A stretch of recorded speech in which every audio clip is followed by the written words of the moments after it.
Welcome to Gatecrashers, a podcast dedicated to kicking open the door to your next favorite thing. Our mission, our creed, and our code is this: to make all things more approachable and accessible to everyone. We want you to find a universe that you'll fall in love with. Now, today's guest has done many things. He's been a journalist, a writer, an artist, a colorist, a letterer, written some of the biggest characters in Big Two comics, including Spider-Man, Daredevil, and most recently, Batman. He's won Eisners and so much more. But there is one thing that makes him truly unique amongst the hundreds of guests we've had, that no one else has conquered. He has written and drawn a comic where he plays both Big Spoon and Little Spoon to himself. Today, I'm joined by the writer of the everything of public domains, the one and only Chip Zdarsky. How are you? How's it going, Dan? Great. Good. I always forget about that comic. I do not. Nothing is forgettable about crossover, especially that issue was like, he's working through some stuff here. I should ask before we really get underway. Can I swear on this? Oh yeah, I'm as I told you earlier, I'm from New Jersey, so pretty much every other word out of my mouth. All right, fair enough. Because I was just gonna say that issue of crossover was a mindfuck to write. Yeah, it was a. I didn't even realize where I was going with it until I was like right in. I'm like, oh no, this is like I got to call my therapist. Yeah, it was such an interest. I think crossover is one of the most interesting comics that's happened in a couple of years because it's like playing with so many different things, and then your issue was like, well, what if I faced myself? Like, yeah. It was just done as a favor too. Like Donnie needed someone to fill in, and since they'd already hinted that I was being hunted by a serial killer and I was missing, I'm just like, well, I'll just go with that. Why not? And then the therapy happens. That's wild that it was done as a favor and ended up with you cuddling yourself. Yeah. It was. Yeah, I almost drew the cartoon version of myself in that. I pitched that idea, where Phil Hester would draw, the real me, and I would draw the cartoon me. But like Phil's just so damn good at what he does. Yeah. It's like, oh no, we'll just let him do it. And I think it's interesting to see his take on the style that you did for Sex Criminals. Mm-hmm. So I'm not against that, but I don't know how much you know about me as a person, but everyone in the industry knows that I'm a hard-hitting journalist. Yeah, no, I know. So that's why I've got my publicist behind me. Yeah, all three of them. So I start off with a pretty heavy hitter, so I just hope you're prepared. Yeah. What's your favorite sandwich? Okay, all right. So this is a tricky one. Historically, I think everyone always remembers their first real sandwich, like not the ones like mom and dad made for you or whatever, but you remember the one like when you were a teen and you went to like a sandwich shop or something kind of slightly fancy. And I remember going to one, it was called Reggie's in my hometown. It was where all the teens hung out. Drugs were dealt in the back, coffee was consumed for hours, and I would order the oven roasted turkey sandwich, and it's my mouth waters thinking about it. It's one of my favorite things in the world. And I think fondly about that sandwich. Now that I'm older and maybe a bit more health conscious and changed some of my dietary habits, I'm straight up vegan now. So I try to do it with tofurkey and stuffing, and I can get it close, but never quite like the classic high school sandwich. Interesting. It's always interesting when people who are vegetarian and vegan come on and they tell me their answers, because it's typically stuff I've never had. There was clearly it's not a meat, but there was something that Zach Thompson talked about. I can't remember the name of it, but it was like some weird thing I've never heard of, so I had to like go and find it. Some with an H, but I like hearing the backstory. Is that place still there, or is it? No, long gone. Like whenever I go kind of back to my hometown, it's like, Where do you get drugs I'm now now, the old man. Well, I'm in Canada, so I just like order them and they show up to my door. Nice. It's amazing. Yeah. I don't have to go to the teens at the back of the sandwich shop anymore. Oh, you don't get the thrill of it anymore. So that's true. This book, public domain, fucking rules. Like, oh wow, thanks. I was very excited that I was like, hey, do you mind if we focus on one book? And then I was like, shit. What if the book doesn't have enough to talk about? And then I was like, oh, wait, there's too much. There's like so many things going on. Oh, good. Now, this book Awesome. started when you started your Substack. Now it's coming out from Image. Mm-hmm. Did you think that this type of story would appeal more to someone who would sub to your Substack rather than someone who would dom it in a local comic book shop? Oh, that's interesting. Yeah, I don't know. It was a weird one because I conceived of it as an Image book. Kind of like the origin of it is, I do my own podcast with some friends called Manga Splaining. And in that podcast, my friends who are kind of experts in manga, they recommend manga to me as a kind of a new manga reader. And one thing I noticed in reading all these books over the past couple of years was just that there were such a wide variety of topics and subjects. Like they weren't like kind of the North American where it's like, okay, you're either doing superheroes at DC Marvel, you go to Image, and all of a sudden you're just like, oh, what's hot right now? Sci-fi, westerns, a sci-fi western. What if a vampire was a superhero? Whereas in Japan, I like that that's a burn against me and Mark Miller. But got him. Yeah, got me too. I caught my own crossfire. But I noticed like there were books like Wave Listen to Me was a book about a young woman who wants to be like a radio DJ, which is not a book you would find at Image or necessarily Oni or Dark Horse. And then there were books like Oishimbo, which is about like every volume was about a different type of food. Like there's a whole volume just about rice. I'm like, that's amazing and so well done. Ping Pong was like a fascinating book. I loved it, and we just finished reading Division Chief. I forget the full title of it, but it was about a salary man and just like closing deals. And I'm just like, what? Like, this is wild. Manga is such. I'm the same way. My brother, who I co-host the show with, this has been him getting me to read mangas a lot of the time. And there's so much there. Like there's like different sports. Like we watched Hayuka. Like there's like much more range in what you can find. You can pretty much find books about anything. Have you read? Yeah, and like, go ahead. I was just saying, and long ranging ones too. Like, oh, you want like 100 issues of a book about a boxer? Sure. It's so interesting that there's a lot more. A lot of those books have room to grow. When in Western comics it would be like 12 issues, because there was the Kill a Man a couple years ago from Philip Kennedy Johnson and Steve Orlando, which is just a book about a gay fighter, and it's just like an incredible thing. But like maybe in a manga it could have been like 100 issues to go into this guy's like psyche and stuff. Yeah, it's wild. Like the first time I was in Japan was like 15 years ago, maybe almost 20. And I just remember being on the subway and just seeing everyone read manga.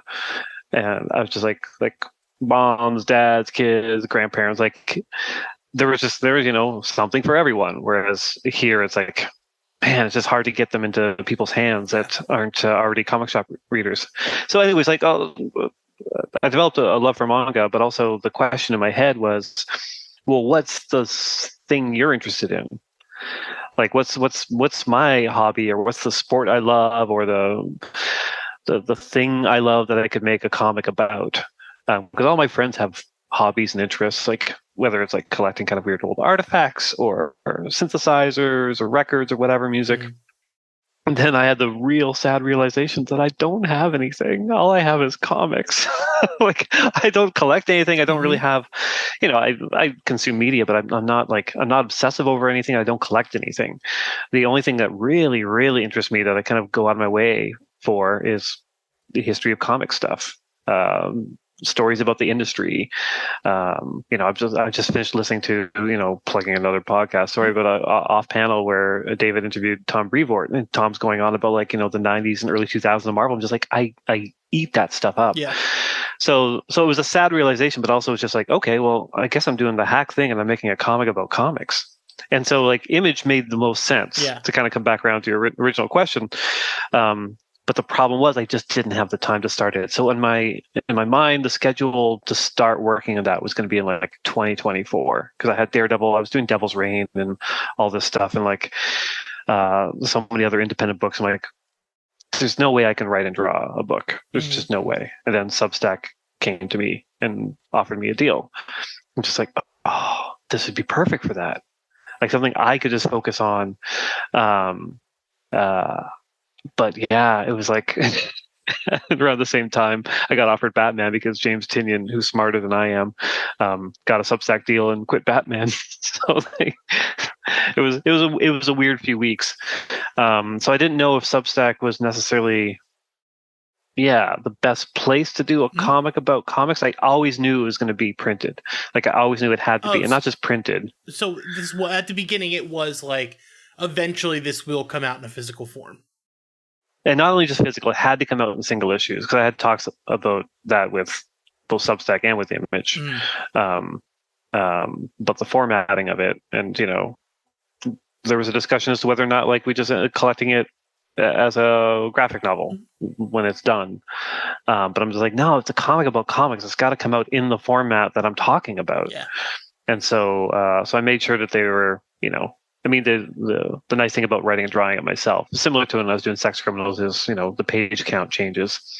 Some issues were like 30, some were 20, some were even 19. Like if I'm just like, I'm not going to like squeeze in an extra page if it doesn't suit the story. Do you get that freedom it was always at Image for page counts?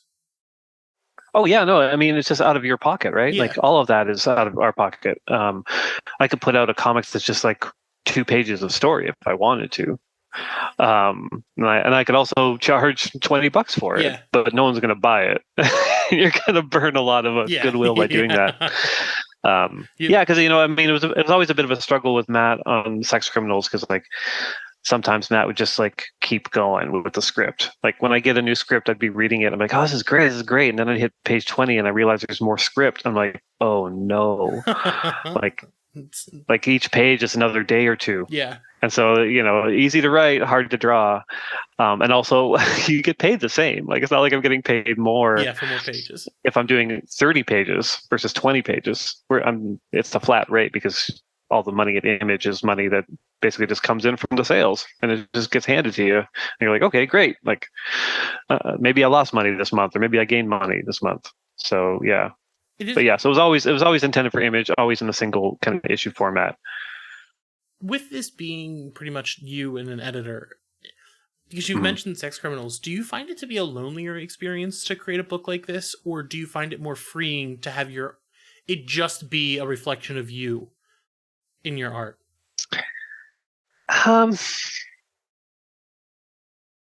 Yeah, it's a weird one. Like, I think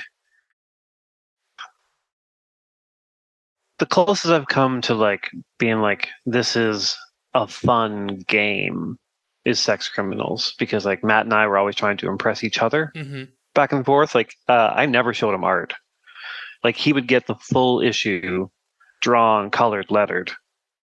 I would tease him all throughout the month, and he would do the same to me. He would tease me with like little bits of dialogue from the next script, but we wanted the experience of like shocking each other with what we ended up doing.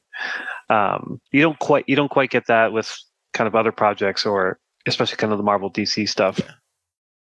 So I mean, it's lonely in that sense, but yeah, I don't know. Just getting to do it all myself is like, yeah, it's been a while since I've been able to do that, and it's been a lot of fun. Yeah, because you can only hold you accountable for deadlines at that point. Now, before yeah, of course, which is good, or it can be good or bad. Like the one thing with Sex Criminals is like, I always felt like if I didn't hit the deadline, I'm letting Matt down, and vice versa. And there'd be periods during that where we would both kind of blow it at the same time, and we'd just be like, okay, we're both blowing it, and like the deadline would just disappear. But that's what kind of made the Substack thing ideal, because I had to put stuff up, and not just like dropping it once a month or dropping it like every couple of months. Every 2 weeks, I needed to have content, because I was alternating with my other book that we were doing, Kaptara with Cake in the Cloud. So like every Friday, like that was my plan. A chapter of Kaptara, a chapter of Public Domain. Was that your decision, or was that part of your deal with Substack? That was my decision. Like the Substack deal was, I remember when I sent the deal to my lawyer, she was like, "This is a ludicrous deal. Like, you don't actually have to do anything." like the deal was basically like you have to post twice a week. Just post. Like, that's it. Like, I don't know. I could just go, "Hey, how's everyone doing?" Sound off in the comments. And you've seen that with a few columnists. Like, they post a lot of columnists from like the Times or the Post or whatever. And sometimes it's just like, "Hey, is this filler? What are you doing?" But that was the extent of it for a year. You just had to post twice a week, and not even that. You could just post like 100 in a day and call it a day. And that's so interesting. it would. I know it'd be a shitty thing to do. Like, I think, they understood that, yeah, we all want to still like build an audience and build a thing and show our creative chops and hire people too, like being able to like pay all of our kind of guest cartoonists for the Kaptara strips, and being able to pay Kagan to kind of finish Kaptara, pay my editor to do this. Like, yeah, like it was a dream. It was a dream year in terms of like funneling money straight into kind of the creative output. Do you feel like you've built a different audience there, or do you think it was just people who were like, "Oh, Chip's done Howard the Duck, let's follow him to where he's going next"? Yeah, I don't know. I think it's like maybe 90% that. Mm-hmm. There was a big percentage of just like, because part of the first year deal was like, "Oh, we're doing variants and things like that, like stuff to kind of like make it seem worthwhile to the collectors." So that's a totally different kind of audience. I don't know if they necessarily like my stuff or what. Yeah, I've got, but I'd say like collector stuff later. yeah. Well, so there's like maybe I'd say like 5 to 10% were people who were kind of relatively new to following me, that maybe just kind of noticed or were into my Twitter, and then they would get the newsletter. Like, I was already using Substack, and I was already putting my newsletter out through that. I had a lot of people sign up that weren't necessarily comic fans, but they like the jokes I was doing, and they thought it was kind of interesting. So a few of those people kind of came along for the ride and actually like signed up for like paid subscriptions. I don't have a breakdown, but yeah, I think there's a little bit about it, which is just interesting to hear. Yeah. Now, something that has stuck with me about this book is that one of the major themes of it is legacy and like leaving a legacy. Because Syd Dallas, the creator of the character The Domain, has sort of fallen to obscurity as a comic artist. Yeah. Do you ever spend time thinking about your legacy and what you'll leave? Is ever no, absolutely what? No, absolutely not. Never. No. You know what? I've never really thought about it because I don't care. Like, I just there's not a single part of me that cares about that, really. I might be in the minority on that, but what really made me not care was last year. I read an early edition of Ryan North's Supervillain: How to Take Over the World book. Mm-hmm. I don't know if you read it or not, but there's a section in it. It's all like kind of like a how-to manual, like written by a supervillain kind of thing. And one of it is about legacy. And just like, okay, like, you're a supervillain. Why are you a supervillain? Because you want people to know your name for all of eternity. How do you do that? And Ryan kind of went through like how long a thing lasts. Like, okay, like say you commit it to paper or whatever, blah, blah, blah. Like, most books kind of fall out of favor quickly because the times change, and then even paper itself disintegrates, and like, okay, hard drives actually fall apart. Like, there's all these things that just cannot exist throughout time. And he gets in deep, like, okay, you're etching on stone. Okay, well, that actually washes away after, unless it's perfectly contained, after like 3,000 years or whatever. He goes as far as to like, black hole stuff, like how to have a legacy for 1,000,000 years. But I told him after that, I'm like, wow, you just gave me like an existential crisis. Like, we're just like these like weird little drops in an ocean. And I remember I'm kind of going off on a tangent, but a friend of mine, Steve Manali, Toronto cartoonist, he was really good friends with Darwin Cook. And he told me that there was one time where him and Darwin were walking down the street, and in Toronto there's all these kind of like plaques outside of houses, like, so and so Oscar Peterson lived here or whatever, Leonard Cohen had sex with a woman here. And so like they walked by one of those, and I think Darwin pointed at one and said, "That's what it's all about, right there, getting one of those." And like my buddy Steve was like, "What? Like, no, it's not. Like he couldn't even get his head around it. But for Darwin, that was a thing. Like I think some people have that idea of legacy and just like, oh yeah, no, I want to stand the test of time. I want people after I'm gone to like go, that was a man, or that was a woman, or that was like a cartoonist, like whatever. And to me, that's just like, that's nothing. That's like nonsense. Like, because especially when it's an artistic legacy or like a legacy in comic books, like I don't know, like I'd rather be known, if I was to be known, for like, I don't know, he gave a bunch of money to charity or helped a neighbor once, or like, I don't know, just like, yeah, that's I don't very know. interesting. It's funny because early in the show we had Jimmy Palmiotti on. He was talking about Darwin Cook, and he was like, before Darwin passed, he made sure there was a piece of his art everywhere in Jimmy's house because he was like, I just don't want you to forget me, including his bathroom. I was like, I like that. Like your buddy's like, fuck you, you're never gonna forget me. That's the kind of legacy I want to leave. Spite. I think another part of it too is the fact that I don't almost by accident I've been doing my entire career under a pseudonym. Yeah, I was gonna say you're not even using your own name.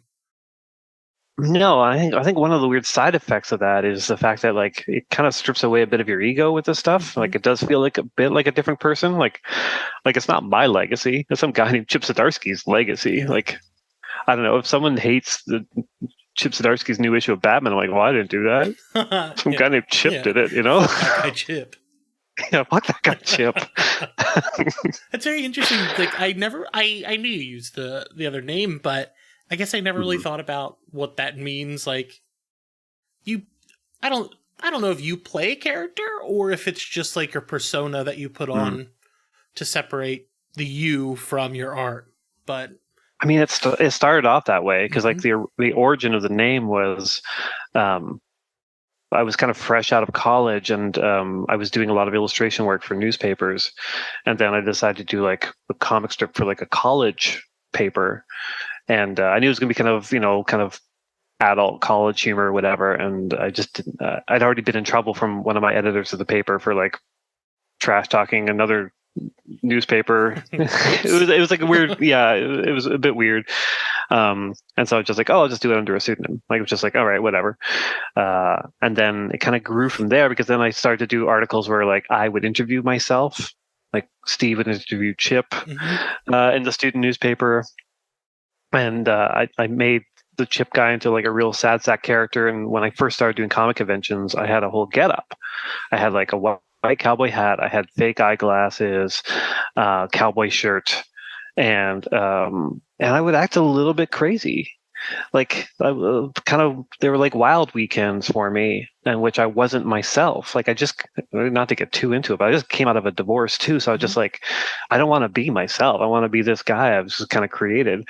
So there was a total character happening for a long time, and then these things kind of merge and evolve, and now I'm like, well into my 40s, and that no longer feels like a thing. There's no longer a character there anymore. But you're just it started off that way. Huh. Yeah. Now the white cowboy hat guy is writing Batman, so the bit worked. You really committed, and you made it. It really did. You're writing shockingly. the character, so it's a little messed up. Yeah, whatever, it's fine. You get the money. That's all that matters. Yeah. So with this story, you've got man, I'm in it for the money. Comic books, that's what you're in for. Money, just piles of it. Yeah, in somebody else's pockets. Big thing about this story, Syd, the artist, and Jerry, the writer, have had a clear falling out. Like, one pretty much got the bag, and the other one was left with his family and his kind of identity intact, which is very interesting you explore with his relationship with his wife. But how did you approach crafting these characters? Because at one point you called Jerry Jerkoff Jerry. So I'm interested to see how you created them as like, not opposing, but once collaborators, now nothing. Yeah, it's, there's plenty of characters from comics history to kind of pick from, but I didn't want them to be necessarily, like analogs for like Lee and Kirby or other people who've been kind of like through the system. I wanted Jerry to be like kind of the bad guy who's kind of like, the real company man who's still kind of a part of it, and constantly searching for his name. Like, that guy's got a Google alert for his name. But I wanted to make sure that Syd wasn't a sad sack either. Like, I didn't want this to be like the extreme version of the story, which is like, okay, this guy's created like a character that's in movies and he's living in the trailer park, and can barely, get by. He's had a good life and he's raised a family and he's relatively content and his wife's relatively content, but this thing just kind of looms over everything. Do you think I didn't want him to be bitter. Yeah. Do you think being that he's past this career, like I assume he hasn't, or we see he hasn't done it in a long time. Was he content before this story began? Like, was he content with all of that, or is there like something festering below? There's a little bit kind of festering below, but sometimes you got to be reminded of that by others. Like I think especially like there are a lot of like people who can compartmentalize, which on the surface is a bad thing, but sometimes isn't. Like sometimes the best way to kind of move on is just like, all right, let's just push that aside. Like I've actually got a good thing over here, and I'll live this life. But to have his children, especially his son Miles, kind of be that voice, because he experienced a life where his father wasn't necessarily there. So it's like, well, what was that sacrifice for? Just the roof over our heads? Like, I see everywhere the character you made, your other kind of child, and you have as little interest in that as you did in me. Like, yeah, like there's got to be, I didn't want this to be like over the top. I mean, there's obviously elements are over the top, but I still want it to be rooted in like kind of characters and how they relate to each other, and not necessarily like, oh, it's us versus an evil corporation. Yeah. And even with Jerry, like by the end of the first volume, there's a bit of sadness there. Like he's also like he's coasting on kind of former glory. It is interesting you're talking about the grounding of it, because I think a lot of your work has this balance of humor and heart. For me personally, at least, when I read it, cool. You never, it's not snarky, but there's moments that are so funny. In a perfect example is in the story. I didn't mention there's spoilers for this book in this interview. Yeah, of course. If you're listening, sorry, I'll put it in the writing. But the gun, the two loan sharks show up to the house, and they're about to they're kicking the shit out of these two brothers, and one of them pulls a quote unquote gun, which is a tattoo gun. But the situation immediately turns on a heel, and it's like, whoa, I would never use a gun to get money. Like, where do you find the line between the heart and the humor? Like, how do you approach scenes like this? Yeah, as long as you're not sacrificing one for the other. That was always the thing on Sex Criminals, because I was in charge of like kind of background gags and kind of like adding weird little jokes here and there. But like once in a while there'd be a scene where my instinct would be to start doing the background gags. I'm like, oh no, I can't, because like it undermines what's happening in the foreground. Like these characters having a heart to heart. I can't do that. And like even with those guys, like the bad guys, I wanted to kind of deflate them a little bit. I didn't want them to be too over the top, like, we're going to kill you kind of thing. So I think that a little bit of humor. It's just to undercut it just a little bit, It's like it's a great dynamic, because like typically you get the loan sharks who are like breaking your legs, but these ones haven't yet. Yeah, and there's hints that they've had the shit kicked out of them earlier on in the story by the dad. So it's like they're not necessarily the best at this. Yeah. The what do you call those people? Whatever the Home Alone people were, like they're not good crooks. They're not good at their jobs. Yeah. They have kind of like a hokey Spider-Man villain type thing to them, where like they probably don't have the worst intentions, but they are doing bad stuff. Yeah, exactly. So back to Jerk Off Jerry, because great nickname. Thanks. How much of this character do you plan on getting into in the story? Because it seems like he's the antagonist. Yeah. Like I said, we kind of like start to tweak it a little bit towards the end of the first volume, and by I'm about halfway through, kind of writing and sketching out the second volume, and he's caught in this too. Like the history is kind of like screwed him over as well, and his sister is kind of his keeper as well, as she kind of like heads the company. There's clearly family drama there. And he's going to soon find that like his glory days are gone, and so what is he going to have to do to kind of hold on to that feeling? Yeah, like it's a trick with like the villain of a story. Like you have to make them relatable on some level. You can't just have them just be like evil straight up. Like all the best kind of comic book stories, especially you have some sympathy for the villain. Yeah, or else it doesn't really work. How do you make how do you take a villain? He's a human. How do you take him and make him evil without making him like kind of a joke evil? Because there is that panel where they call him Jerk Off Jerry, and he's like, it's a silhouette of just his head, like just being sad. So how do you approach building a character like that? I mean, you have to be able to see it from their point of view. Like I don't believe, on a bigger level, I don't believe in the concept of evil. Mm-hmm. Like a person's actions are a direct result of everything they've gone through, everything that's kind of led up to that moment. I get into it a little bit in Daredevil as well. Just the idea of like, over there we're talking about like prison system, and it's like, well, like these are people that have been let down. Like, why are we putting them in cages? Like, if you dig deep enough into anyone, you can actually see everything that made them do the things that they've done, and there's a way out for them. Like there has to be, or else you've kind of given up as a society. And so that's kind of the way in with any kind of character as well. Any kind of antagonist is like, what brought them to that point? And like, do you want them to keep going in that direction, or do you want to like humanize them a bit more and kind of try and pull them back from that brink?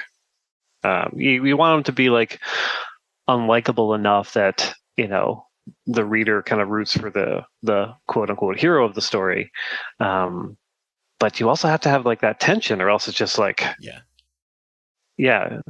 it's funny on Sex Criminals, when we were working on that book, there's a character in there. She's like the head of the sex police called Kagelface.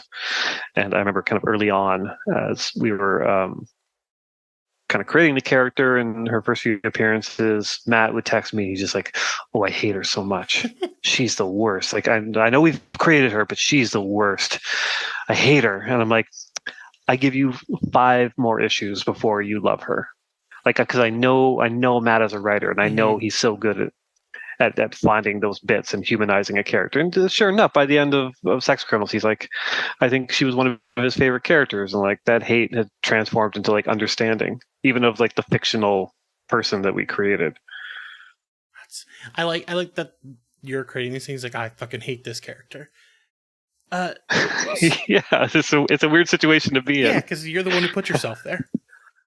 Like, that's all you. So I love hearing that kind of stuff, because it's like, you feel things about these characters too that sometimes doesn't even come out in the work. Now, a big thing in the first couple of issues is the movie. As you and I both know, superhero movies are the biggest thing on earth. There's puppy mills essentially for them. They just pump them out ad nauseum. As a modern creator, do you feel more comfortable writing, thinking that you will be taken care of in the long run? Because we've seen horror stories, actual horror stories of what happens to people, like the creator of Rocket Raccoon. Like when the films are out, they have to like have GoFundMes to even get medical care. Do you feel that has gotten better? Yeah, I know it's. I mean, it's gotten better, and I think it's about to tip over into getting worse. I'm in a good position, because I came into the industry at a point where your eyes are a lot wider open, because you can see the potential in all of the stuff that you're making. like, Kirby didn't, or, Bill Manilow didn't know that these things could be like movies and TV shows and toys and all this kind of all this stuff, and how much money was actually going to be kind of generated by their ink on paper that kids read. But as you kind of move on and you hear the stories and you kind of see the outcomes of these things, by the time I entered into Marvel, like I went in with my eyes wide open. Like, it's funny, when I first went into Marvel, it's just like, all right, I'm in at Marvel. I'm not going to create any original characters. I'm going to sit down and I'll write Howard the Duck or whatever, and I'll just like, that's how I'll handle this. But then I was just like, well, if you're in the game, you got to play. You're playing the game. Yeah. Like, as long as you understand that, like, okay, you're not going to see a dime from this, but you're going to tell fun stories. You're going to get paid for it, and like maybe you get invited to the the premiere of Howard the Duck 2. That's fine. But there's there's a funny middle ground, because like then you see like Brubaker and Winter Soldier. Like, Brubaker is just slightly older than me, and he went into Marvel earlier than I did, but well past like the Kirbys, obviously. And even he is like upset, and he's giving interviews about like not feeling compensated enough for Winter Soldier, which is entirely fair. Yeah. Like, that's an entirely fair stance to have. He's been paid, but like, you see the success of these things, and I can see how he'd be like, it's not enough. And that's still relatively recent. I mean, we're looking like 10 years ago. So yeah, like I don't foresee me getting upset when Elektra as Daredevil becomes a thing in a TV show. But part of the reason for that is I made my money off sex criminals. Yeah. Like, I don't rely on this. Like, I think maybe someone like Dan Slott, I'm picking Dan Slott just because he hasn't done a lot of creator-owned stuff, and he's a Marvel guy. Like, he's worked for that one company, and and he's great at what he does. But his eggs are in that basket, and I think Marvel treats him quite well as a result of that, because they understand like he generates a lot of fun, interesting things for them, and he's such a fan of Marvel. Yeah, he loves. But also like loves it. He loves it. But if he got screwed over by Marvel and like couldn't get any work for them anymore, and kind of realized he spent most of his kind of creative career there and not kind of building his own stuff, I could see how he could end up upset by that. But like I've been very good and very clear with like making sure kind of my own creator-owned stuff is always an ongoing concern. And I've said it before in interviews, and it seems like a weird flex, but sex criminals pay for my house, Marvel pays for my groceries. Like that's a good way to think about it, because then you can be like, all right, when things like Elektra as Daredevil come up, you'll be like, well, sex criminals paid for the house. So it is interesting, because at the end of, but I was going to say there's a bit of a problem with me and my stance there, which is that it doesn't necessarily benefit creators that don't have sex criminals. Like, it's kind of like the writer that comes in and does the work for like $10 a page instead of like $100 a page. Like, kind of brings it down for everyone else. So I say that in what I recognize as a real privileged position. The fact that like I'm taken care of, and I'm also really good with kind of negotiating and making sure I'm not being ripped off by these companies. But yeah, like we should probably unionize. I think that's a big thing that should happen. Dennis Cowan. But it's tricky too, because comics actually don't. Unionization is super tricky for comic creators, for a bunch of like legal reasons, but also just the fact that like comics don't make that much money. Yeah. Like the comics themselves don't actually make money. It's everything outside of that, and it's so hard to get into like if you like the Writers Guild, because it's like, well, the Writers Guild wants to protect the people that are actually like writing the She-Hulk for the movies, the TV or whatever. Like, why would they want to like lower their income to give you some more because you wrote She-Hulk 10 years ago? Like, it's all very, very tricky. I can't foresee a world in which comic creators kind of unionize. I think the industry would either just close its doors, or they would just scab it to death. Yeah. Oh, yeah. I think there's a lineup of people waiting to write Batman. Yeah. Yes. And it's yeah, that sucks that the idea is like you could, but then you would just be replaced. Just like there's another person that could do this. Yeah. God. So it is interesting how the way you think about it. Then there's other people who don't have the hit indie sensation books. So I was going to say that at the end of this on your creator page, he fully owns the above titles with his artistic collaborators. I really liked that was in this book in particular. And I was like, all right, cool. Yeah. It's a very nice bookend. I know, it was funny. Like I was like, because I did all the design too, and that was like kind of the last page I had to design. And you know, for my bios, I usually just write jokes. Like, all right, blah blah blah, Chip Zdarsky, whatever, goof, fart, penis. Fart penis, nice. And then I just started typing it up. I started typing up the books. I'm like, oh, yeah, these are all the ones that I own. Like that should be the statement here. Yeah. Yeah, I really. Yeah, and I think any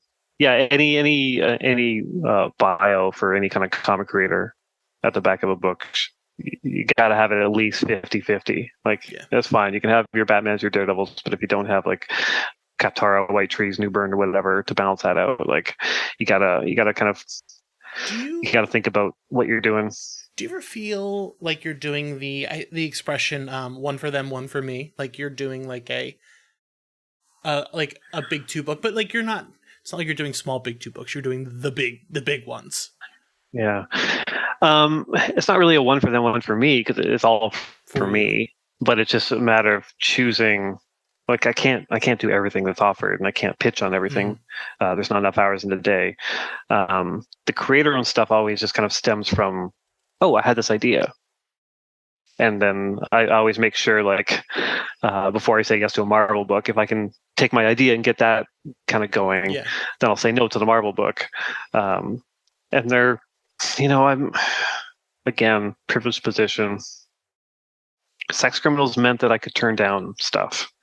So when I was doing Howard the Duck, I feel like Howard the Duck was a pretty decent book. Looking back on it, I'm like, oh yeah, there's some good jokes and stuff, and a bit of heart there, but clearly early writer stuff. But I think Marvel really liked working with me, and they like my energy, and they like that I delivered on time, which is a huge thing. And they started offering me stuff, and I turned them down. And a cool position to be in, at least. It's a cool position to be in, but like I'm drawing Sex Criminals and coloring it while doing that, and I worked at a newspaper for a big chunk of that time too. So it was like I just don't have the time, and I don't have a book of ideas for the characters. Like basically, when they would ask me, do you want to do like a Loki series or whatever, I'd be like, do I have an idea for this? And then if I didn't, I'd be like, okay, no, I don't want to do it. And I think that kind of weirded them out, and so they just kept offering me like better stuff.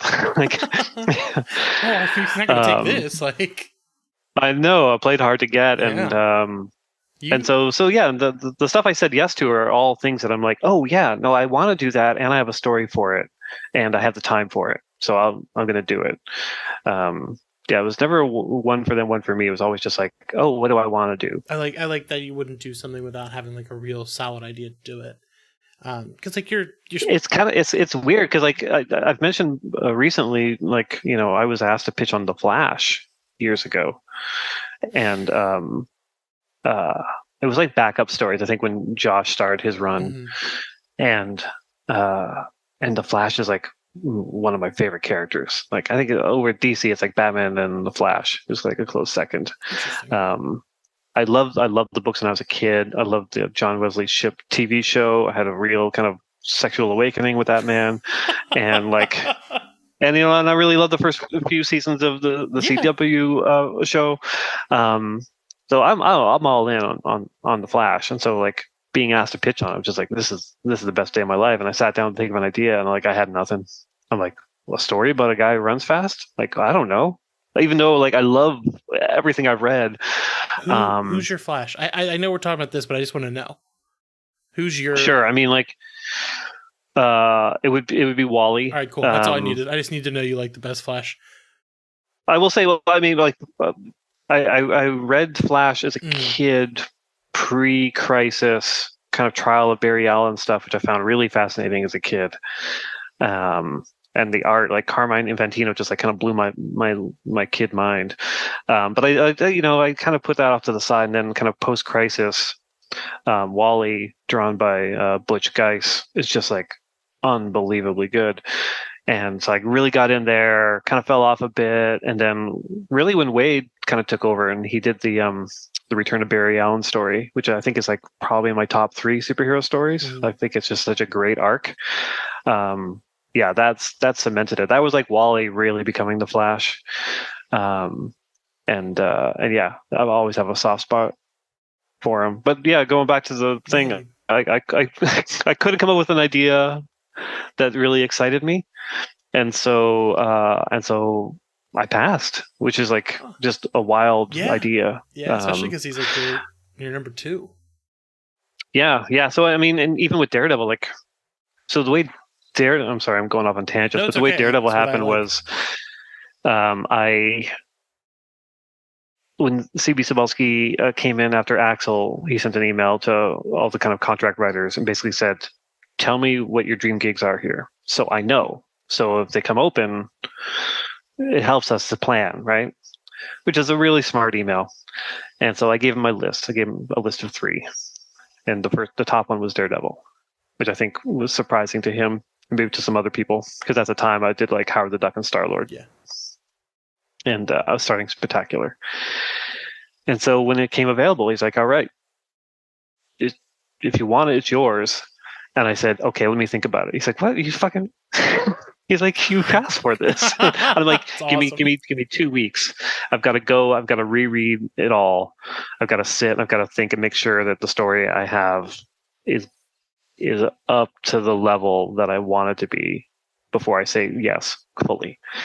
And he's like, okay, all right. Like, and it was one of those things where like, this isn't going to be here forever. So like, if you come back in 2 weeks and I've given it to someone else, sorry.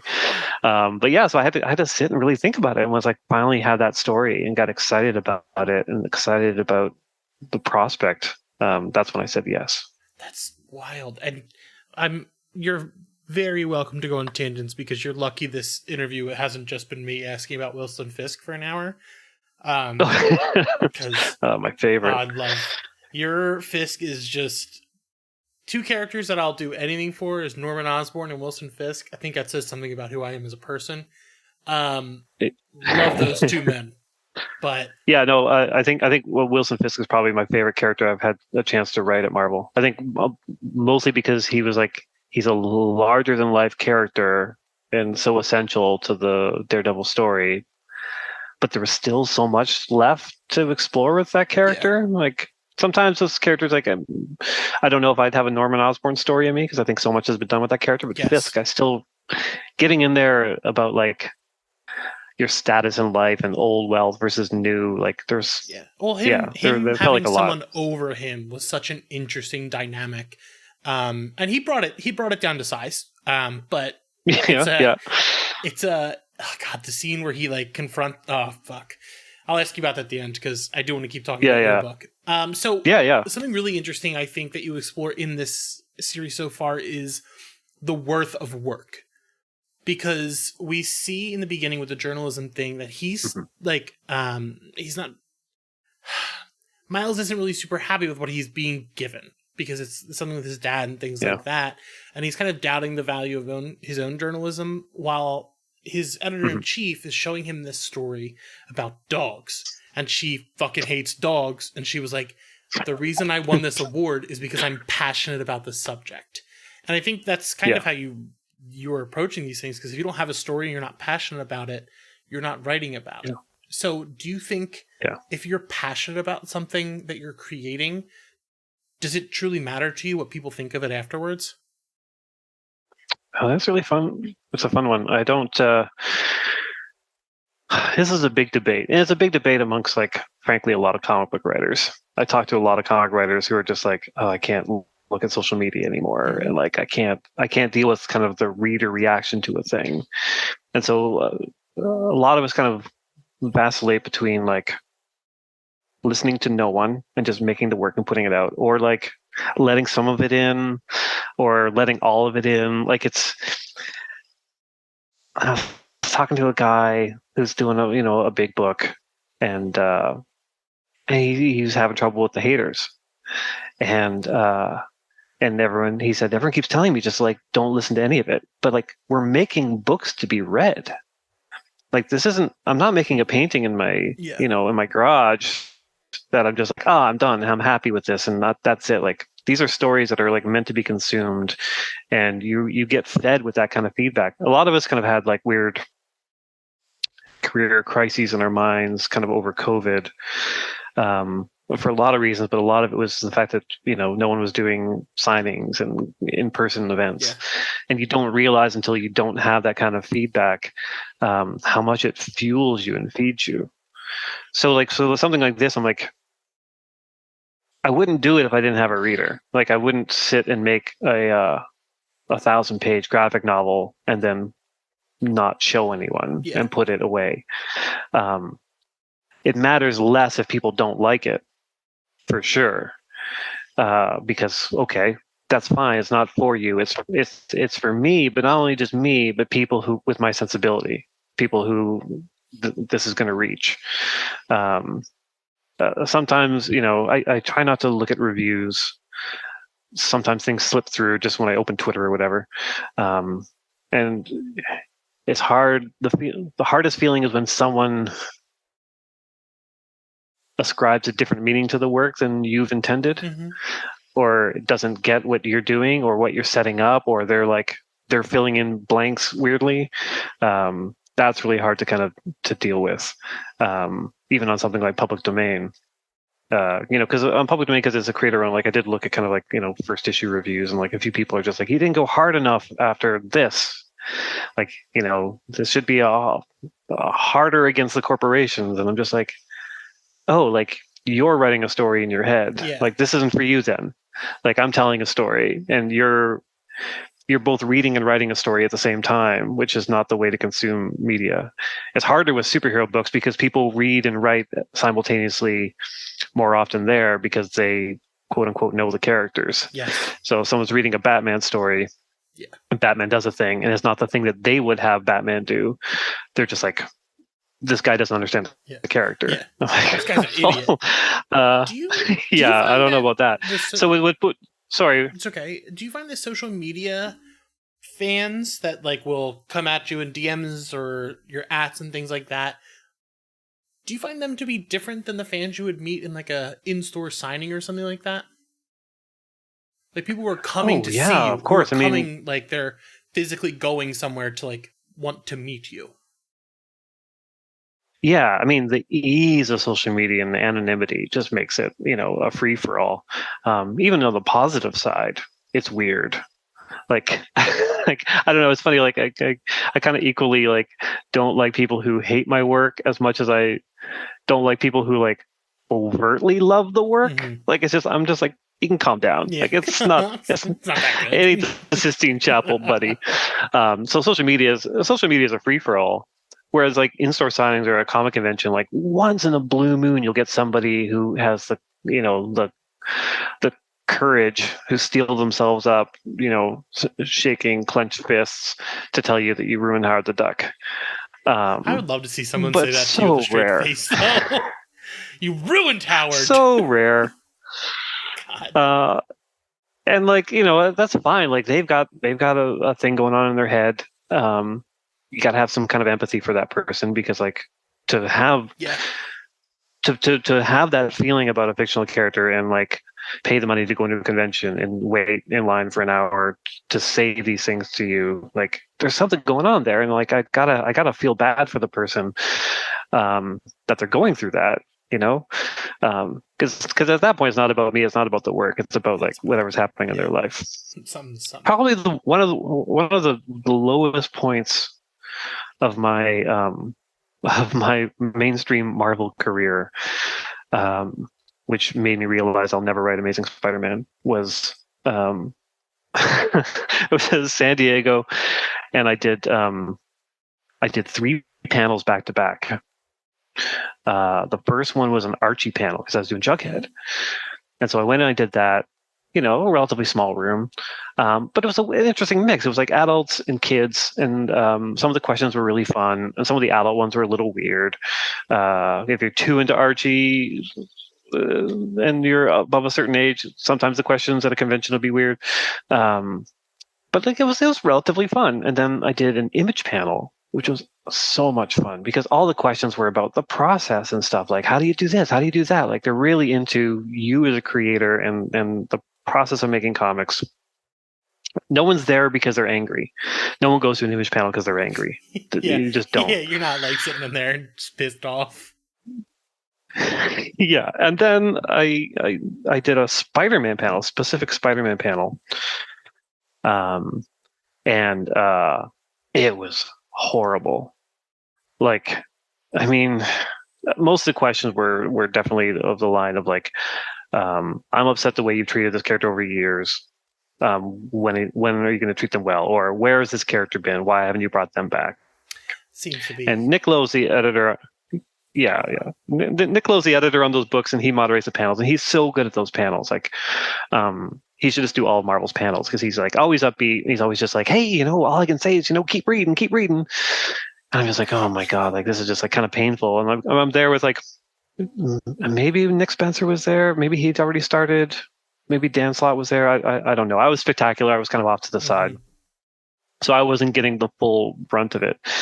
And not everyone was asking weird questions, but there was one guy who stood up to ask a question. And then I always remember he was like wearing some sort of like video game military outfit. Like the guy clearly was not military, but he was video game military. Like, whatever character he was cosplaying as. And he stood up just shaking, just beet red.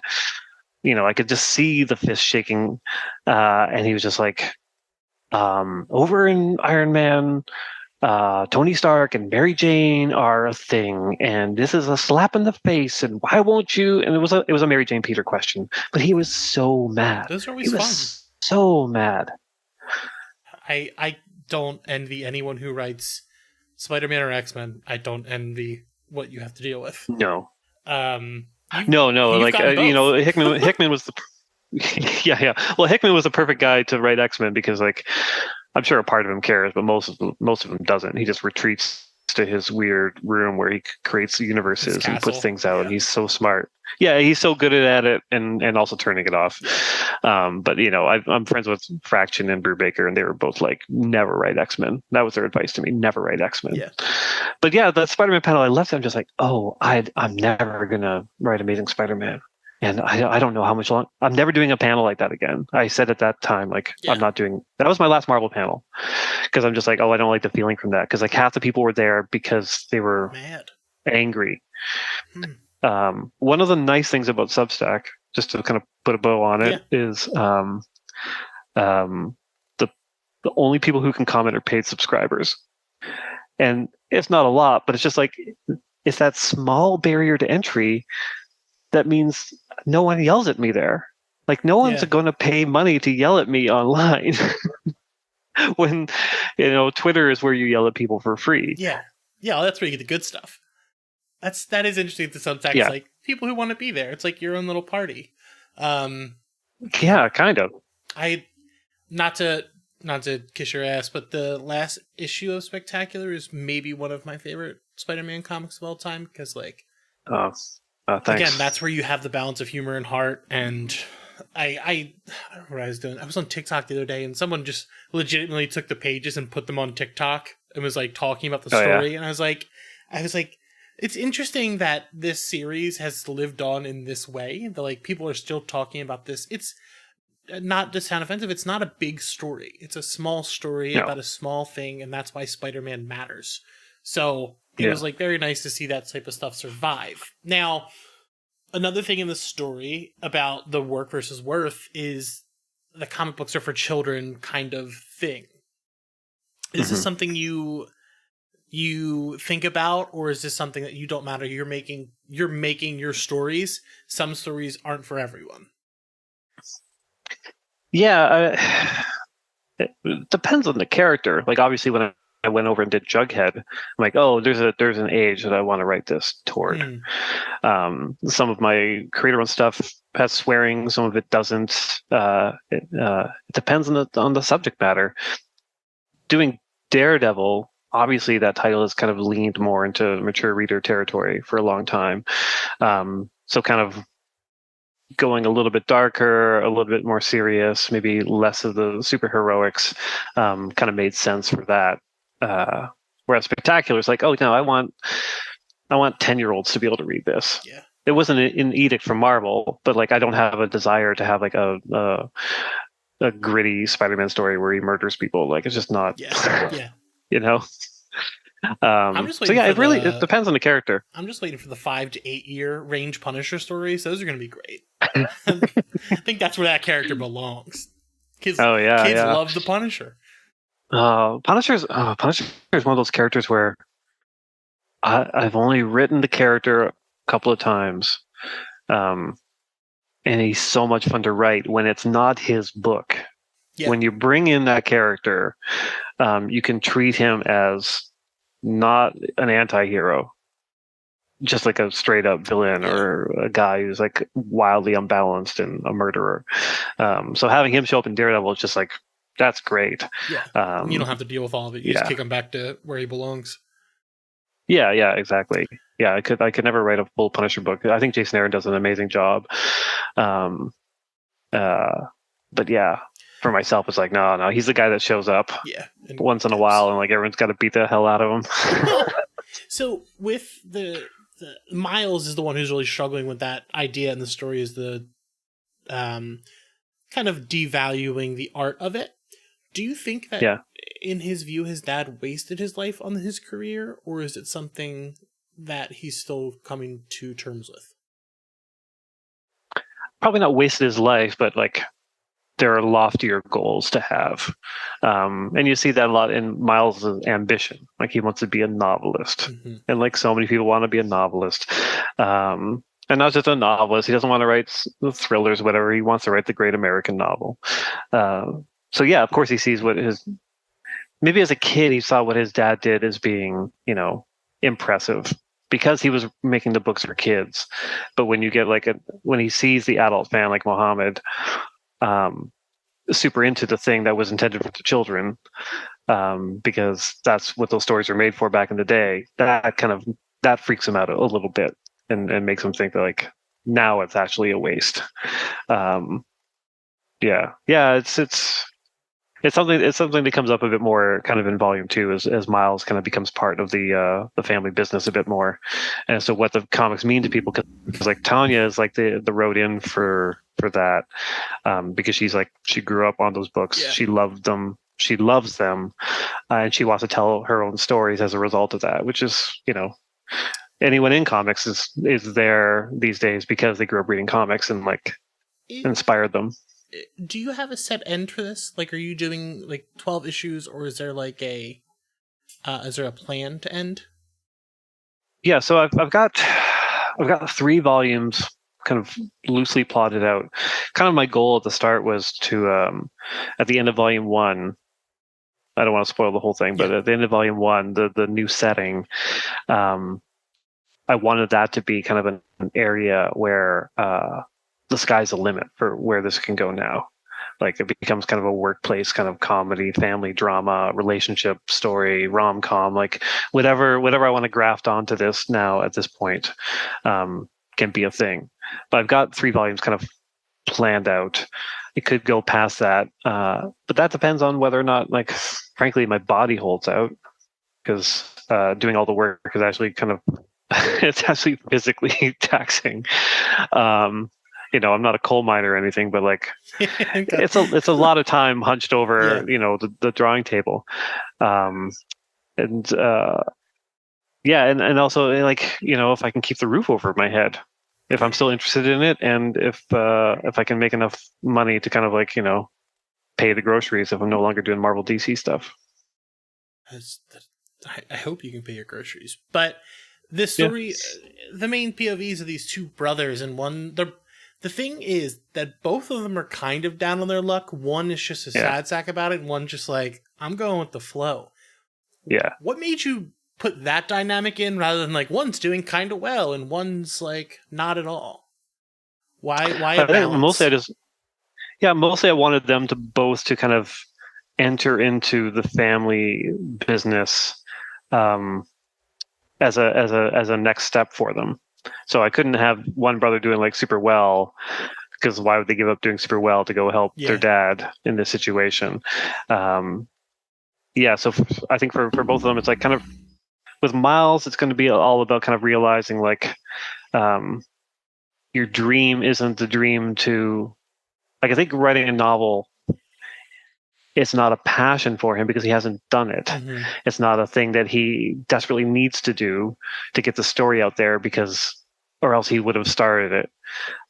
He just likes the idea of being a novelist, which is actually kind of a comic thing too. Like, especially when I'm at conventions and I see portfolios of artists, you can tell the comic artists who don't want to actually be comic artists. They want to be a comic artist.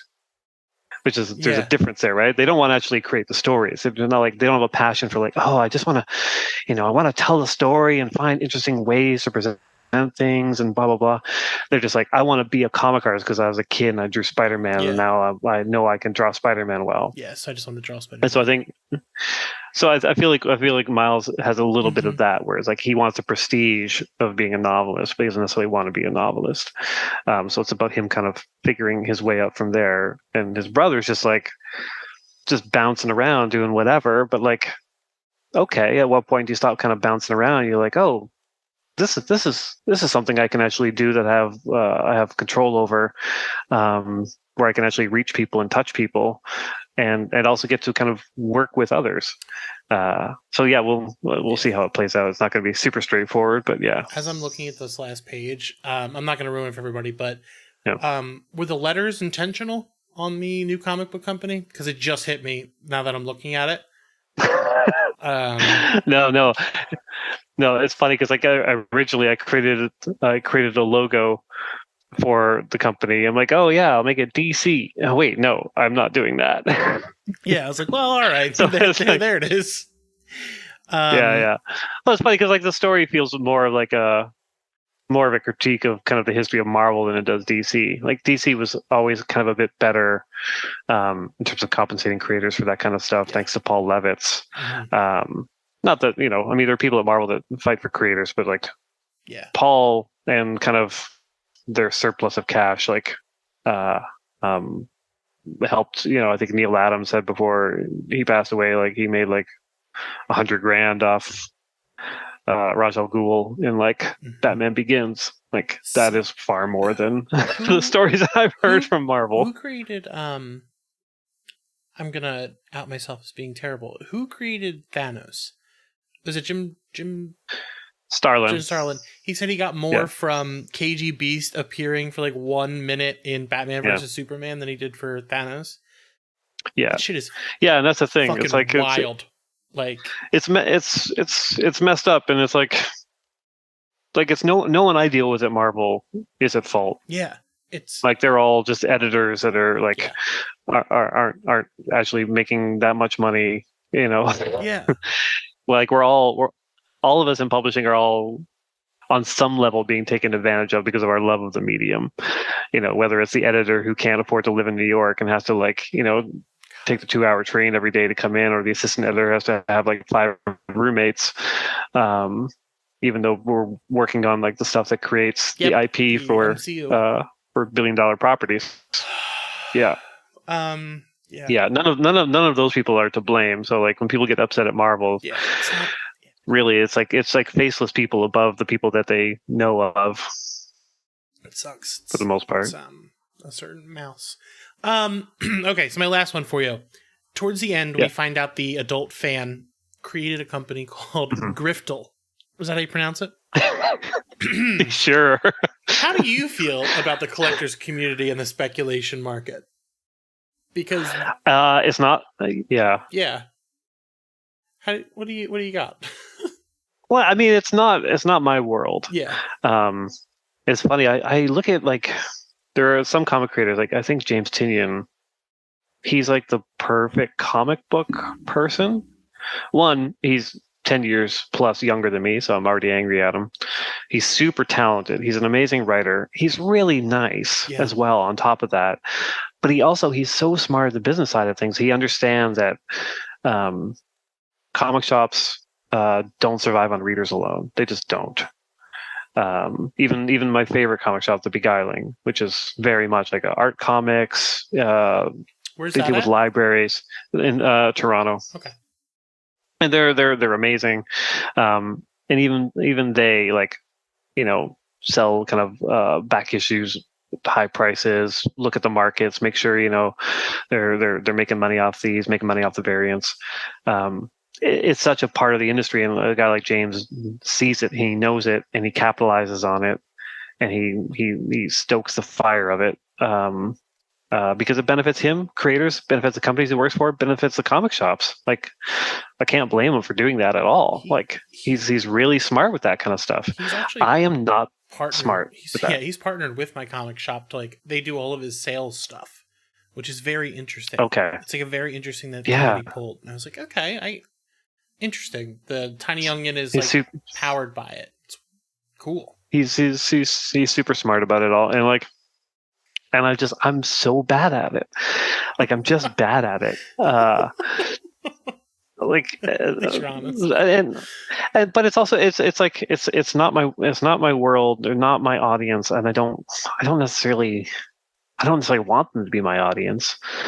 But I'm at a point in my career where it's like, I could make a lot more money if I leaned into it. Like, if my next image, so Public Domain issue 1, I did one variant for it, and that was only because I promised it to my Substack subscribers. So it was a variant I didn't make money on. Like, I lost money on that one. And no others, no retailer variants, no like open order, no 1 out of 50. If I did do that, I'd probably make an extra like 40, 50 grand on that issue. Like, that's just how the math works and that kind of stuff. Like, your issue 1, like if you sell at Image, 60, 70,000 units of a book at the standard price, like that should mean like $60,000 to $70,000 that comes in that gets split between everybody. And I'm the only person that worked on it. Yeah. So I would have made a lot of money. But like, in my mind, I'm like, Substack basically paid the cost of me making it. So I didn't feel the need to get greedy with it. And I don't have anyone else to pay. If it was different, if I had like a colorist and a letterer and an artist that I had to kind of support and make sure that they were doing well on it, I might rethink the variant strategy a bit more. Yeah. But when it's just me, I'm just like, well, no, I don't care if you put it between a slab of plastic or whatever and get a 9.8 grade on it. Like if that's your thing, if you're in it for the money, or you're a collector who's just like, you're obsessed with that idea. Like, I kind of get on one level, because as a kid, I took care of my comics. Yeah. Like, once I bought my first Overstreet guide and went through it and like marked down how much my Nick Fury versus Shield #1 was, and I'm just like, I remember saying to my parents, I was like 10 or whatever, like I figured out the value of my entire comic collection based on the Overstreet guide. And I went to my parents, I'm like, you guys need to sit down for this, because I have $3,000 worth of comics upstairs. And they're like, what? And they're like, should we get insurance? Like, well, how do we do this? Like, will our house insurance cover this? I'm like, I know, we're basically rich. I'm like 10 or whatever. You can retire. Of course, I don't realize, you actually have to sell the books for them to be worth anything. I know, and then the boom and the burst of it all. What's the thing? The CGC. Well, I get it. I get that mentality. Yeah. What is that? CGC, is that what it's called? The grading. Yep. That I just don't. It's just like putting your comics into like little plastic prisons. Like, they're like trapped there forever, like in this vacuum of being. Yeah. It's a Schrodinger's cat. It's there, but is it? Like, can you actually do the thing that it was intended for? I get it for comics that are falling apart, but. Yeah, I don't even really. I don't have a strong judgment on it, because like, if somebody gets something out of that, if they look at that like, oh, I feel so good. Oh, this came back with a 9.8. That's amazing. And they're just like, they're collecting it the way someone would collect a stamp or whatever. Like I wouldn't get angry at someone collecting stamps, though, because a stamp's supposed to be like licked and put on an envelope. Okay. Like it's fine. I just can't do it anymore because, and part of it is just like I've gone a little hippie living out in the woods because I live in the woods of British Columbia right now. Nice. And so as I work, I look at the trees. I'm just like, the fact that like the stuff gets slabbed between plastic, but there's like 20 plus pages of paper with a story inside that's just not going to get read, especially when you start printing tons of copies of a thing in order to like so retailers can buy 100 copies of one so they can order one copy of the valuable one, and then they have to like throw 100 copies out or whatever because they're never going to sell them all. Like the fact that like trees are getting like pulped for that, decimated. It's just like, oh yeah, it hurts my heart a little bit. The fact that there's a paper shortage and there's like 9,000 variants for every single book ever. I know, and I talked about this a bit like recently on my Substack because I have a history of drawing variants. And they're the most fun jobs in comics because you're great. Like you can get wild. Yeah, you can get wild. You can do design stuff on them that doesn't necessarily have to be shown on the newsstand properly. Like they're a lot of fun to do, and I'm taking a break from them while I kind of reconcile with what I want to do going forward. But I miss it. Like turning down these variant jobs is like really hard for me because I'm like, oh, I have an idea. It'd be so fun. It'd be such a fun image. And there are people that buy the variants that are just like, I love the art. A lot of people just love the art. But yeah, it's hard. I find it very hard and frustrating the older I get. So, before I let you go, is there anything in interviews that you want to talk about more that you never get a chance to talk about? I guess Batman, but... Fuck that guy. Nobody cares about him. I don't know. Like every interview is different.